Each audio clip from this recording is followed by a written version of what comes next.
മലയും കാടും ചേർന്ന ഒരു ഗ്രാമം. കാലത്തിന്റെയും വിശ്വാസത്തിന്റെയും സാക്ഷ്യം പോലെ നിൽക്കുന്ന ഒരിടം.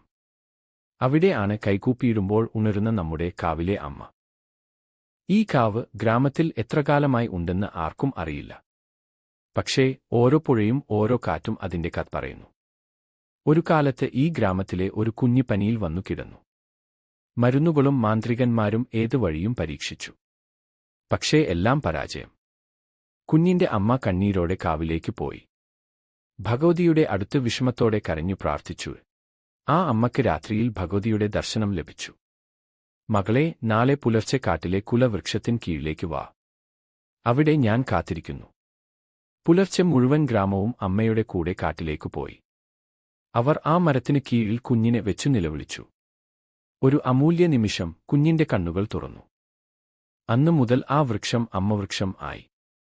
പ്രതിവർഷവും ഈ സംഭവത്തിന്റെ സ്മരണക്കായി ഗ്രാമം ഭഗവതി ഉത്സവം നടത്തുന്നു.